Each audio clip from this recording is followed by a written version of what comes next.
السلام علیکم ورحمۃ اللہ وبرکاتہ۔ وعلیکم السلام ورحمۃ اللہ۔ اعوذ باللہ السمیع العلیم من الشیطان الرجیم من حمزہ ونفخہ ونفثہ بسم اللہ الرحمن الرحیم۔ فمکث غیر بعید فقال احطت بما لم تحط به وجئتک من سبأ بنبأ یقین انی وجدت امرأة تملکهم وأوتیت من كل شیء ولها عرش عظیم وجدتها وقومها يسجدون للشمس من دون الله وزين لهم الشيطان أعمالهم فصدهم عن السبيل فهم لا يهتدون ألا يسجدوا لله الذي يخرج الخبأ في السماوات والأرض ويعلم ما تخفون وما تعلنون الله لا إله إلا هو رب العرش العظيم۔ محترم سامعین کرام، سورۃ النمل سورہ نمبر 27 اور اسی سورت سے آیت نمبر 22 سے لے کر کے 26 تک ابھی آپ کے سامنے تلاوت کی گئی۔ کل کا درس آپ کو یاد ہوگا، کل کے درس میں ہم نے آپ کے سامنے سیدنا سلیمان علیہ الصلوۃ والسلام اور ان کی بادشاہت کے تعلق سے باتیں کی تھی، اور جو آیتیں کل آپ کے سامنے پیش کی گئی تھیں ان آیتوں کی روشنی میں ہم نے یہ بتلایا تھا کہ جب سیدنا سلیمان علیہ الصلوۃ والسلام نے اپنے ایک خاص مہم پر جاتے ہوئے جنگل میں پڑاؤ ڈالا تو وہاں پر اپنے جو لشکر تھے اس کا جائزہ لیا، جائزہ لیتے ہوئے پرندوں کا جائزہ لیا تو اس میں ہدہد کو غائب پایا۔ تو سیدنا سلیمان علیہ السلام نے پوچھا کہ ہدہد کہاں ہے، ادھر غائب ہو گیا ہے۔ اب آنے کے بعد اس کو اپنی غیر حاضری کی معقول وجہ بتانی پڑے گی، یا نہیں تو میں اس کو عذاب دوں گا اور قتل کر دوں گا۔ ہدہد جب آیا تو پرندوں نے کہا کہ سلیمان آپ کو تلاش کر رہے تھے علیہ السلام، اور انہوں نے دھمکی بھی دی ہے کہ آپ کو عذاب دیا جائے گا یا پھر آپ کو قتل کر دیا جائے گا۔ تو ہدہد نے پوچھا کہ انہوں نے کوئی ایکسیپشنل صورت بتائی ہے کہ نہیں؟ کہا کہ ہاں، انہوں نے کہا ہے کہ اگر غائب رہنے کی معقول وجہ اگر اس نے بتلا دیا تو ٹھیک ہے، وگرنہ اس کو سزا دیا جائے گا۔ تو ہدہد نے کہا کہ تب تو میں نجات پا گیا۔ اس کے بعد ہدہد سیدھے سلیمان علیہ السلام کے پاس آیا، جیسا کہ قرآن کریم کی یہ آیات ہمارے سامنے بالکل واضح ہیں۔ اللہ نے فرمایا فمکث غیر بعید۔ یہاں پر ایک بات اور یاد رکھیے، یہ جو واقعہ بیان کیا جا رہا ہے اگرچہ اس کی تفسیر مفسرین نے بیان کی ہے، لیکن ہدہد کا واقعہ اور اس درمیان جو کچھ واقع ہوا یا جو کچھ ہدہد نے بتلایا یا جو کچھ سلیمان علیہ السلام اور آگے کی جو باتیں ہیں، ان تمام باتوں کو بیان کرنے والا وہ رب عظیم ہے جو اس قرآن کریم کے ذریعے سے تمام انسانوں کو، ہر مسلمان کو غور و فکر کرنے کی دعوت دے رہا ہے کہ غور کرے کہ یہ پرندہ ہے، جو ہدہد ہے پرندہ ہے، اس پرندے کو بھی پیدا کرنے والا اللہ تبارک و تعالیٰ ہے، اور اشرف المخلوقات انسان کو بھی پیدا کرنے والا اللہ تبارک و تعالیٰ ہے۔ اب یہ ہدہد پرندہ دیکھیے اللہ تبارک و تعالیٰ کا کتنا فرما بردار اور رب حقیقی جو اس کا مالک ہے اس کا کتنا حق ادا کرنے والا ہے، اس کو دیکھ لیجیے۔ اللہ نے فرمایا فمکث غیر بعید، تھوڑی دیر کے بعد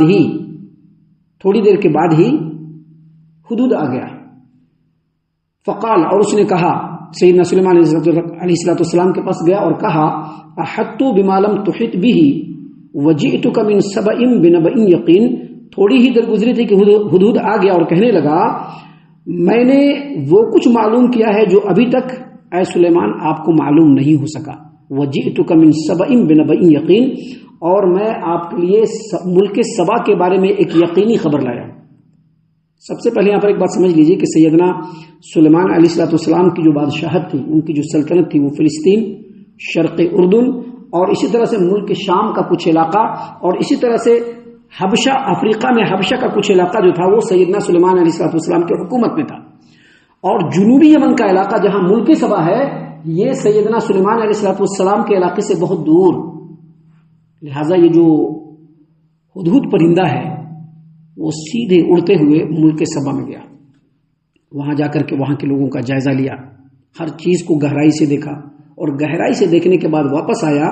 تو سیدنا سلیمان علیہ السلام کے سامنے ساری باتیں بیان کرنا شروع کر دیا۔ دیکھیں اس نے کیا کہا، اس نے کہا کہ میں ملک سبا کے بارے میں آپ کے سامنے ایک یقینی خبر لے کر کے آیا ہوں۔ ملک سبا یہ لوگ بڑے آسودہ حال،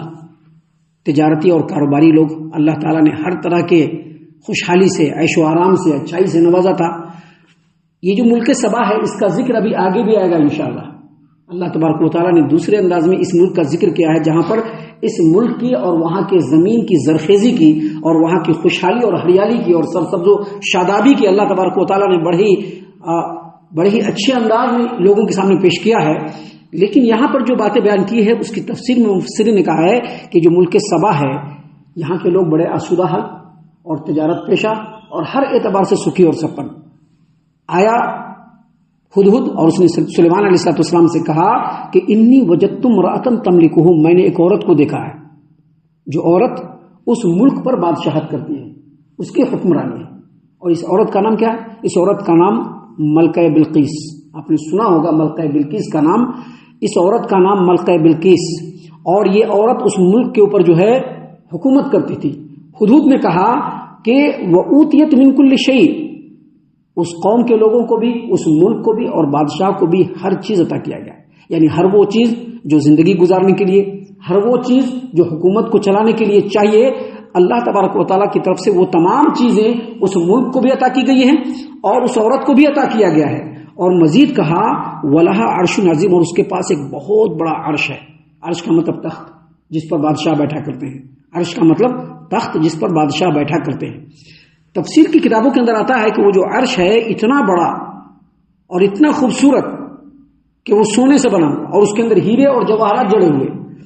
اس چیز کو جو ہے ہدہد نے دیکھا تو سیدنا سلیمان علیہ السلام کے پاس آ کر کے کہا کہ وہ عرش اتنا بڑا ہے کہ اس عرش جیسا کوئی عرش نہیں میں نے دیکھا آج تک کسی بھی بادشاہ کے پاس.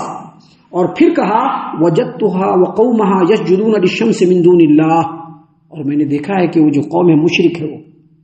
اس کی بادشاہ بھی مشرک ہے، وہ جو بادشاہ ملکہ بلقیس ہے وہ بھی مشرک ہے اور قوم کے لوگ بھی مشرک ہیں. وہ لوگ کیا کرتے ہیں؟ سورج کی پوجا کرتے ہیں. دیکھیے ہدہد ایک پرندہ، اور پرندہ بتلا رہا ہے کہ اللہ کو چھوڑ کر کے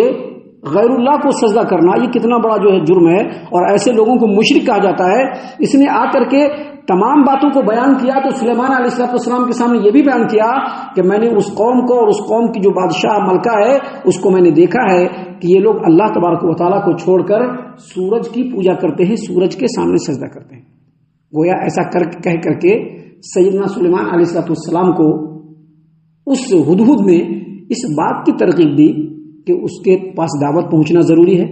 وہاں جا کر کے اللہ تبارک و تعالیٰ کا کلام پہنچانا ضروری ہے، ان لوگوں کو حق سے واضح، حق سے آگاہ کرانا ضروری ہے، اور وہ لوگ جو شرک کر رہے ہیں اس بات کی وضاحت وہاں پر بالکل ضروری ہے. ابھی ہمارا اور مسلمانوں کا حل کیا ہے؟ لوگوں تک حق بات پہنچانا تو بہت دور کی بات. مسلمانوں کا ایک طبقہ خود ہی شرک، کفر اور جو ہے بدعات و خرافات میں پڑا ہوا ہے. اللہ تبارک و تعالیٰ کے حکم کے آگے سر کو جھکانے کے بجائے مختلف چیزوں کے سامنے سر جھکا رہے ہیں، اپنی خواہشات کے سامنے سر جھکا رہے ہیں. لیکن وہ جو ہدہد پرندہ ہے اس نے سیدنا سلیمان علیہ السلام کے سامنے یہ تمام باتیں اس لیے کہی تاکہ سلیمان علیہ السلام الرٹ ہو جائیں اور ایک نبی ہونے کے ناطے، ایک بادشاہ ہونے کے ناطے اور ایک ذمہ دار ہونے کے ناطے اس قوم تک بھی اللہ تبارک و تعالیٰ کی توحید کو پہنچائے. تو ہدہد نے کہا کہ میں نے ایک عورت کو دیکھا ہے جو اس ملک پر بادشاہت کرتی ہے اور اس کو ہر چیز عطا کیا گیا ہے اور اس کے پاس عرش عظیم ہے، اور میں نے اس کی قوم کو دیکھا ہے اور اس کو بھی دیکھا ہے کہ وہ لوگ اللہ کو چھوڑ کر سورج کو سجدہ کرتے ہیں. وَزَيَّنَ لَهُمْ الشَّيْطَانُ أَعْمَالَهُمْ فَصَدَّهُمْ عَنِ السَّبِيلِ فَهُمْ لَا يَهْتَدُونَ، اور شیطان نے ان کے لیے ان کے عمل کو بہترین بنا کر ان کے سامنے پیش کیا اور ان کو حق کی راہ سے روک دیا، لہذا وہ حق نہیں پا رہے. اصل میں کیا ہوتا ہے کہ جب آدمی ہدایت کی راہ سے دور ہوتا ہے تو اس کو وہی کام اچھا لگتا ہے وہ جو کرتا ہے. ایک دنیا پرست دنیا کمانے میں دن رات لگا رہا ہے تو اس کو یہی نہیں سمجھ میں آتا ہے کہ دنیا ہی سب سے بیسٹ ہے. کیونکہ آخرت کی جو جانکاری ہونی چاہیے اور آخرت میں جو اللہ تبارک و تعالیٰ نے جزا اور سزا کا جو نظام بنایا ہے اس کی اصل جانکاری اس کو نہیں ہوتی ہے. وہ دنیا کی زندگی کو ہی سب کچھ سمجھ لیتا ہے اور دنیا کی زندگی کو سمجھ کر کے یہاں کی زندگی کو بہتر سے بہتر بنانے کی کوشش کرتا ہے اور وہی اس کا اصل مقصد ہو جاتا ہے. جبکہ اس کے مقابلے میں ایک مومن جو اللہ تبارک و تعالیٰ کی توحید کی معرفت رکھتا ہے، جو آخرت کے اوپر پکا اور مکمل یقین رکھتا ہے، وہ دنیا میں جو اللہ کی طرف سے ملتا ہے اس پر وہ اللہ کا شکر ادا کرتا ہے، لیکن اس کا منتہا مقصود آخرت ہوتا ہے کہ وہ ہمیشہ ہر اسٹیپ کو آخرت میں اللہ تبارک و تعالیٰ کی رضامندی کے لیے اٹھانا چاہتا ہے. تو اللہ یہاں پر اللہ نے فرمایا کہ ہدہد نے کہا کہ شیطان نے ان کے لیے ان کے عمل کو اچھا بنا دیا ہے. وہ سمجھ رہے کہ جو دنیا ان کو مل رہا ہے وہی ان کے لیے اچھا ہے اور شیطان نے اس کو راہ حق سے روک دیا ہے، لہذا وہ حق نہیں پا رہے ہیں. لہذا اے سلیمان آپ ان تک پہنچیے اور ان کو توحید کی بات اور شرک